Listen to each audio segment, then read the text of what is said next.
Hello, welcome to watch young story. ഇത് വിദ്യയാണ്.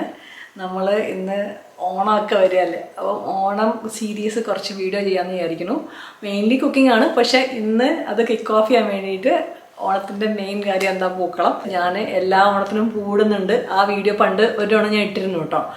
നമ്മളെങ്ങനെയാണ് Onam celebrate ചെയ്തത്, എന്തുകൊണ്ടാണ് ഞാൻ പൂവിടുന്നതെന്നൊക്കെ എനിക്കൊന്നും ഞാൻ ആ വീഡിയോകൾ ഷെയർ ചെയ്തിട്ടുണ്ട്.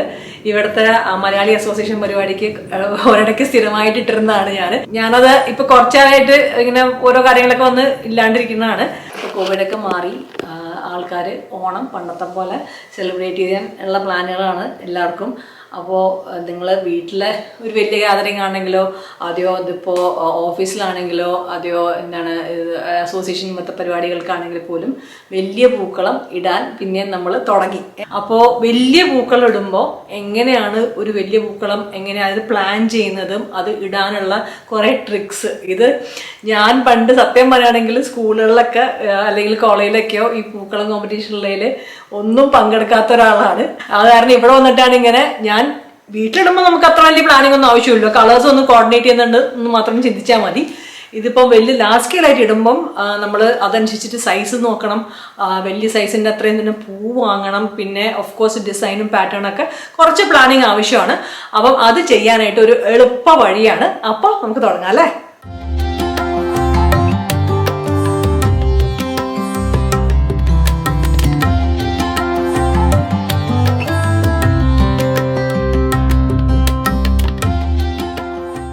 ഞാൻ നേരത്തെ പറഞ്ഞല്ലോ, ഞാൻ ഇവിടുത്തെ മലയാളി അസോസിയേഷനാണ് മെയിനായിട്ട് വലിയ പൂക്കളം ഇടുന്നത്.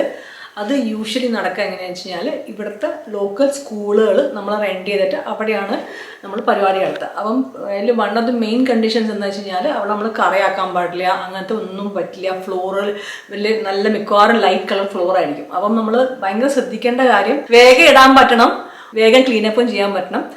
അതാണ് മെയിൻ ക്രൈറ്റീരിയ. അപ്പോൾ അതിന് ഏറ്റവും എളുപ്പമുള്ള ട്രിക്ക് നമ്മുടെ ഇത് ഷവർ കേർട്ടൻ ലൈനറാണ്. അത് വെച്ചിട്ട് നമ്മുടെ പ്രീ പ്ലാൻ ചെയ്യാം. അതിപ്പോൾ നമ്മളിപ്പോൾ ഇത് ഗ്രൂപ്പായിട്ട് ചെയ്യുമ്പം എഗൈൻ ആ സമയത്ത് ഡിസൈൻ മനസ്സിലുണ്ട്, അവിടെ നിന്ന് വരച്ച് ചെയ്യാന്ന് പറഞ്ഞു കഴിഞ്ഞാൽ കുറേ സമയം എടുക്കും. നമുക്ക് അതിനൊന്നും നിൽക്കാണ്ട് എളുപ്പ വഴി ഇതാണ്. ഇത് ഷവർ കേർട്ടൻ ലൈനർ എന്ന് പറഞ്ഞു കഴിഞ്ഞാൽ 70 ഇഞ്ച് ബൈ 71 ഇഞ്ചാണ് ഇതിൻ്റെ സൈസ്. അപ്പം ഒരുവിധം നല്ല വലിയ പൂക്കളം നമുക്ക് ഇടാൻ പറ്റും. ഈ ഷവർ കേർട്ടൻ ലൈനർ ഇത്തിരി കട്ടിയുള്ള ഷവർ കേർട്ടൻ ലൈനറാണ്. എന്താ വെച്ച് കഴിഞ്ഞാൽ അത് നിലത്ത് അങ്ങ് അതിൻ്റെ തന്നെ വെയിറ്റ് മതി, അത് അനങ്ങി കളിക്കില്ല. It will stay on the floor. നിങ്ങൾക്ക് ഇതിലും വലിയ പൂക്കളം ഇടണമെങ്കിൽ നിങ്ങൾ വേറെ കാര്യം യൂസ് ചെയ്യാൻ പറ്റുന്നത്, ഞാൻ പണ്ട് പെയിൻറ്റിൻ്റെ വീഡിയോയിൽ പറഞ്ഞിട്ടില്ലേ, ഹൗ ടു പെയിൻറ്റ് എന്നുള്ള വീഡിയോയിൽ നമ്മുടെ ഫ്ലോറിൽ വിരിക്കാനായിട്ട് ഷീറ്റ് കിട്ടും. നോർമലി കിട്ടുന്നത് ഭയങ്കര തിന്ന ഷീറ്റാണ്.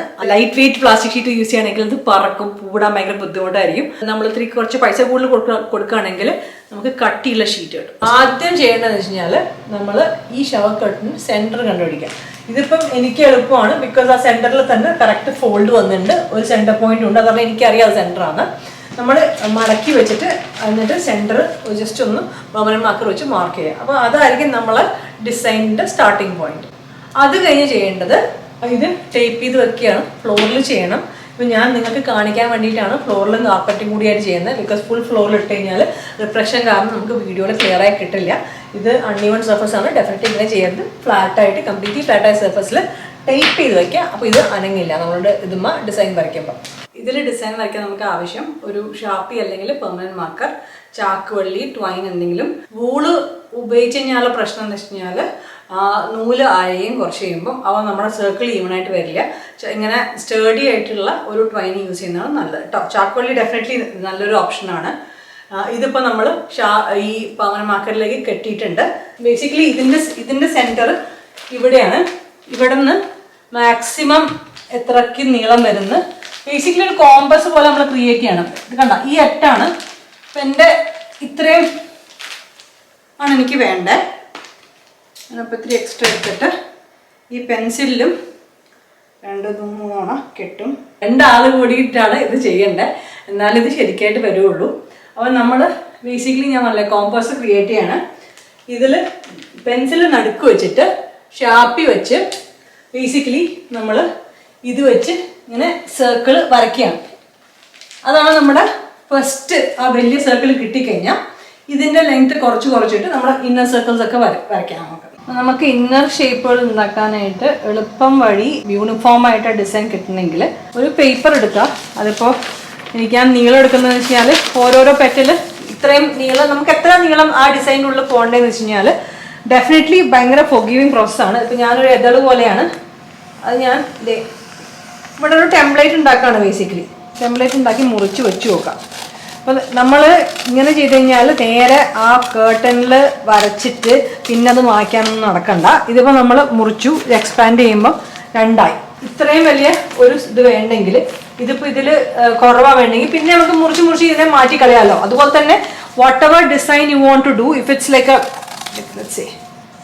ഇങ്ങനൊരു അതിൻ്റെ ഇടയിലൊരു ചതുരോ എന്തെങ്കിലും വേണമെങ്കിൽ ഡയമണ്ട് എന്തെങ്കിലും വേണമെങ്കിൽ you just need to draw whatever design it is. ഇത് വെച്ചിട്ട് നമുക്കത് അങ്ങ് ട്രേസ് ചെയ്ത് പോയാൽ മതി. അതുമല്ല, ഇതിപ്പോൾ ആദ്യം തന്നെ ഇങ്ങനെ വെച്ച് നോക്കുമ്പം നമ്മൾക്ക് എളുപ്പത്തിന് ഇതിൽ ഇത്രയും വീതി മതിയോ എന്ന് അറിയാൻ വേണ്ടിയിട്ട്, സർക്കിളിൽ ഫിറ്റ് ആവാൻ വേണ്ടിയിട്ട് ഇതിപ്പോൾ ഞാൻ എൻ്റെ എൻസ് മാർക്ക് ചെയ്യുക ഇവിടെ.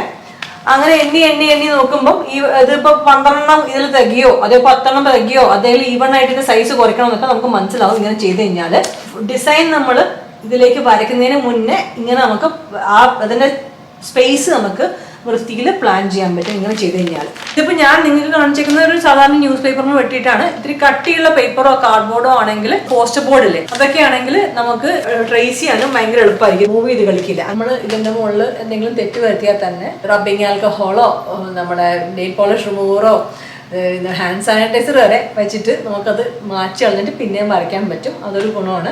ഫോർ എക്സാമ്പിൾ, ഈ ഒരു പൂക്കളം ഇവിടുത്തെ Kerala association of greater Washington എന്ന് പറഞ്ഞ് മലയാളി അസോസിയേഷന് വേണ്ടി ഇട്ടതാണ്. കമ്മിറ്റിയിൽ നിന്ന് ഉണ്ടായിരുന്ന റിക്വസ്റ്റ് എന്ന് വെച്ച് കഴിഞ്ഞാൽ ആ അസോസിയേഷന്റെ ലോഗോയിലുള്ളത് കഥകളിയുടെ മുഖമാണ്. അപ്പൊ ആ ഒരു കഥകളി മുഖം ഈ ഒരു ഡിസൈനിൽ ഇന്റർപ്രറ്റ് ചെയ്യാൻ പറ്റുമെന്ന് ഒരു റിക്വസ്റ്റ് ഉണ്ടായിരുന്നു. അതെങ്ങനെയാണ് ചെയ്തതെന്ന് വെച്ച് കഴിഞ്ഞാൽ ഞാൻ നേരത്തെ പറഞ്ഞ അതേ സ്റ്റെപ്സ് ഫോളോ ചെയ്തു. ആ ഒരു സെന്റർ ഭാഗം അങ്ങനെ ആ ഒരു സർക്കിൾ കാണുന്നില്ലേ, അതിന്റെ മുകളിൽ ഈ കഥകളി മുഖം വരച്ചത് എങ്ങനെയാണെന്ന് വെച്ച് കഴിഞ്ഞാൽ ഞാൻ ഓൺലൈനിൽ ഈ ലോഗോന്റെ ആ ഒരു സെക്ഷൻ മാത്രം എടുത്തിട്ട് സാധാരണ പ്രിന്റർ പേപ്പറിൽ പ്രിന്റ് ചെയ്തു.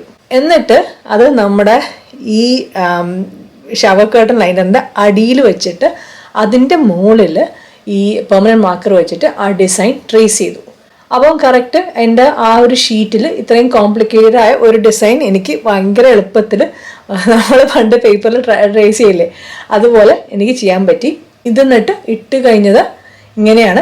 ഇത് വേറൊരു കൊല്ലത്തെ ആയിരുന്നു. കോൺസെപ്റ്റ് ഒന്നും എൻ്റെ അല്ല, വരച്ച് മാത്രം കൊടുത്താണ് ഞാൻ. ഇതെനിക്ക് തോന്നുന്നു 40th ആനിവേഴ്സറി സെലിബ്രേഷൻ ആണ് സെയിം അസോസിയേഷന്റെ. The concept was basically Washington DC ഏരിയയിൽ അവിടുത്തെ അസോസിയേഷൻ ആയതുകൊണ്ട് അവിടുത്തെ സിംബോളിക് ആയ ഒരു കാര്യവും കേരളമായിട്ട് സിംബോളിക് ആയ വേറൊരു കാര്യവും, especially if you can use the logo which as the Kathakali face, അത് നല്ലതായിരിക്കും എന്ന് പറഞ്ഞിട്ടാണ് ഇങ്ങനൊരു കോൺസെപ്റ്റ് അവർ ഡിറൈവ് ചെയ്ത്. ആ ഡിസൈൻ കോൺസെപ്റ്റ് ഒക്കെ ഓൾമോസ്റ്റ് കഴിഞ്ഞ സമയത്താണ് എൻ്റെ അടുത്ത് വന്നത്. അപ്പം ഇതില് ആ കഥകളി ഫേസ് എന്തായാലും വേണമെന്നായിരുന്നു എൻ്റെ അടുത്ത് വന്നത്. ബാക്കിയുള്ളത് do what was relevant to DC എന്നായിരുന്നു. അപ്പം DC-യിൽ ഓഫ് കോഴ്സ് എല്ലാവർക്കും അറിയുന്നത് പല പല ഹിസ്റ്റോറിക്കൽ മോണുമെന്റ്സ് ആണ്. പിന്നെ ചെറി ബ്ലോസം. അപ്പൊ ചെറി ബ്ലോസം ഏറ്റവും കൂടുതൽ ജെഫേഴ്സൺ മെമ്മോറിയലാണ്. അപ്പൊ ജെഫേഴ്സൺ മെമ്മോറിയലും ചെറി ബ്ലോസം ആണ് ഞങ്ങൾ ഈ ഒരു സൈഡിൽ ചെയ്തത്. ഇനി അടുത്ത ശ്രദ്ധിക്കേണ്ടത് അതിലെ കളർ കോമ്പിനേഷൻസ് ആണ്.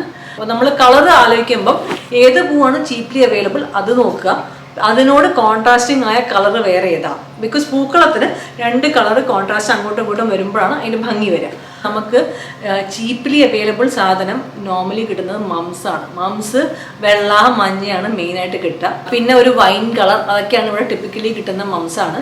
പിന്നെ ഒരിടയ്ക്ക് നമുക്ക് നിറച്ച് ബന്ദി കിട്ടുമായിരുന്നു. നാട്ടിൽ കിട്ടുന്ന ബന്ദിയാണ് മെയിനായിട്ട്. ബന്ദിയും മംസുമാണ്. ബന്ദി ഇതുപോലെ തന്നെ മഞ്ഞയും ഓറഞ്ചും ആണ്.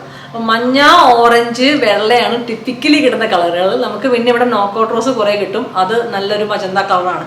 ഈ കളറൊക്കെ കോൺട്രാസ്റ്റിംഗ് കളേഴ്സുമാണ്, കോംപ്ലിമെന്റ് ചെയ്യുന്ന കളേഴ്സുമാണ്. ഇത് എത്ര പൂ വാങ്ങുന്ന എനിക്ക് പല പല ക്വസ്റ്റ്യൻ വന്നിട്ടുണ്ട്.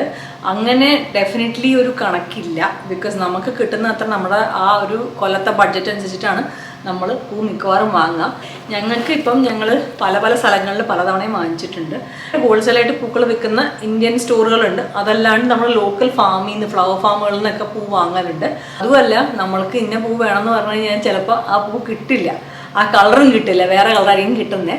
ഞാൻ ഈ പറഞ്ഞതിൻ്റെ ഒരു പെർഫെക്റ്റ് എക്സാമ്പിൾ ഈ ഒരു പൂക്കളായിരുന്നു. ഡിസൈനിൽ ആദ്യമേ കളർ ഞാൻ മാർക്ക് ചെയ്ത് വെക്കാൻ നോക്കും, കൺഫ്യൂഷൻ കുറയ്ക്കാൻ വേണ്ടിയിട്ട്. ഇടാനും നമുക്ക് എളുപ്പമാണല്ലോ. പക്ഷെ നമ്മൾ വിചാരിച്ച കളർ കിട്ടിയില്ല. ഇത് ഞങ്ങൾ ഒരു ഹോൾസെയിൽ ഇന്ത്യൻ ഫ്ലവർ വെൻഡറിന്റെ അടുത്താണ് ചെയ്തത്. നമ്മൾ വിചാരിച്ചത് പൂ അത്രയും കിട്ടിയില്ല. വാടാമല്ലിയാണ് മെയിൻ ആയിട്ട് കിട്ടിയത്. അപ്പം വി ബേസിക്കലി ആയിട്ട് ഗോ വിത്ത് വാടാമല്ലി. ആ വാടാമല്ലിയാണ് ആ പീകോക്കിന്റെ ഫെതേഴ്സ് മുഴുവനും. പിന്നെ താഴെ ആ മഞ്ഞ ഓറഞ്ച് അടുത്ത് കാണുന്ന ഒരു പിങ്ക് ഇല്ലേ, ആ ഹോട്ട് പിങ്ക്, അത് ആക്ച്വലി അരളിയാണ്. നമ്മൾ അരളിയല്ല പറഞ്ഞിരുന്നത്, വേറെ ഏതൊരു പൂവായിരുന്നു, എനിക്ക് ഓർമ്മ കിട്ടാനില്ല. അത്ര വലിയ കോൺട്രാസ്റ്റ് ഇല്ലെങ്കിലും അങ്ങനെ ഒരു കളർ ഇടേണ്ടി വന്നു. നമ്മൾ പ്ലാനൊക്കെ കുറേശ്ശെ ഒന്ന് ട്വീക്ക് ചെയ്തിട്ട് എന്താ അവൈലബിൾ ആയ എന്ന് വെച്ചിട്ട് അത് വെച്ച് നമുക്ക് ചെയ്യേണ്ടി വന്നു കേട്ടോ. ഡിസൈൻ ഫൈനലൈസ് ചെയ്ത് കഴിഞ്ഞിട്ട് നമ്മൾ ആ എക്സ്ട്രാ പ്ലാസ്റ്റിക് ഷീറ്റിന്റെ സർക്കിളിന് പുറത്തുള്ള ആ ഒരു റെക്ടാങ്കിൾ ഭാഗങ്ങളിലെ കോർണേഴ്സ് ഒക്കെ ഉണ്ടല്ലോ, അതൊക്കെ വെട്ടിക്കളയാം. അപ്പൊ നമുക്ക് ഒരു പെർഫെക്റ്റ് സർക്കിൾ കിട്ടും. ഇതിപ്പോ ഇടുമ്പോഴും ഞാൻ പറഞ്ഞു നമ്മളൊരു തിക്ക് പ്ലാസ്റ്റിക് ഷീറ്റാണ് യൂസ് ചെയ്യുന്നത്, അതുകൊണ്ട് അധികം മൂവ് ചെയ്ത് കളിക്കാൻ പാടില്ല. But to be on the safer side നിങ്ങൾക്ക് അതിന്റെ അടിയിൽ ഈ പെയിന്റേഴ്സ് ടേപ്പോ അങ്ങനെ ഏതെങ്കിലും ടേപ്പ് വെച്ചിട്ട് ഫ്ലോറിലേക്ക് ഒട്ടിച്ചു വെക്കാവുന്നതാണ്. വേറൊരു കാര്യം എനിക്ക് തോന്നിയേക്കുന്നത് എന്ന് വെച്ച് കഴിഞ്ഞാൽ നമ്മള് ഏതൊക്കെ കളർ എടുത്താൽ പോലും അതിൽ കുറച്ച് പച്ച എവിടെയെങ്കിലും ആഡ് ചെയ്ത് കഴിഞ്ഞാൽ ഇറ്റ് പോപ്സ് ദ കളറാണ്. എന്റെ പേഴ്സണൽ ഒരു ഒപ്പീനിയൻ ആയിരിക്കാം. പൂക്കളം കോമ്പറ്റീഷനൊക്കെ ഒന്നും അല്ല ഇവിടെ എല്ലായിരിക്കും, പക്ഷെ എന്നാലും ആ ഒരു പച്ച ഒരു ലൈൻ ഔട്ട്ലൈൻ കൊടുത്താലെങ്കിലും മതി. It makes the other colours pop out. നമ്മളെ ഈ ഡെക്കറേഷൻ ഇതിൽ പറയില്ലേ ഗ്രീൻ ഭയങ്കര ന്യൂട്രൽ കളറാണ്, അത് തന്നെയാണ് ചെയ്യണേ. ഞാൻ നേരത്തെ പറഞ്ഞ ആ ഗ്രീൻ ഔട്ട്ലൈനിന്റെ വ്യത്യാസം നിങ്ങൾക്ക് ശരിക്കും ഈ ഒരു പൂക്കളത്തിലും നന്നായിട്ട് കാണാം. ആ മഞ്ഞ ഓറഞ്ച് യൂഷ്വലി നന്നായിട്ട് കോംപ്ലിമെന്റ് ചെയ്യുന്ന കളേഴ്സ് ആണ്, പക്ഷെ ആ മഞ്ഞ ഓറഞ്ച് വെള്ള അതിന് മൂന്നിന് നന്നായിട്ട് പോപ്പ് ഔട്ട് ചെയ്യാൻ പറ്റി ആ ഒരു ഗ്രീൻ ഔട്ട്ലൈൻ ഇട്ടുകൊണ്ട്. ഇവിടെ അതേപോലെ തന്നെ ആ വാടാമല്ലിയും മഞ്ഞയും ഉണ്ട്, പക്ഷെ എന്നാലും വാടാമല്ലി തന്നെ ഒരു 3 ലെയറിലുണ്ട്. അതിനെ ഡിഫറൻഷിയേറ്റ് ചെയ്യാൻ വേണ്ടിയിട്ട് നമുക്ക് ആ ഒരു ഗ്രീൻ ഔട്ട്ലൈൻ വന്നപ്പോൾ നന്നായിട്ട് മനസ്സിലാക്കാൻ പറ്റുന്നുണ്ട്. ഹോപ്പ്ഫുള്ളി നിങ്ങൾക്ക് ഈ വീഡിയോ കുറച്ചൊക്കെ യൂസ്ഫുൾ ആയി എന്ന് വിചാരിക്കുന്നു. ഞാൻ ഓണത്തിന് എല്ലാവർക്കും ഉപകാരമാകാൻ വേണ്ടിയിട്ടാണ് നേരത്തെ ഇടുന്നത്. അപ്പോൾ അടുത്ത ആഴ്ച നമുക്ക് വേറെ ഒരു ഓണം സീരീസ് വീഡിയോ ആയിട്ട് കാണാം കേട്ടോ. Again advance Onam wishes to all of U.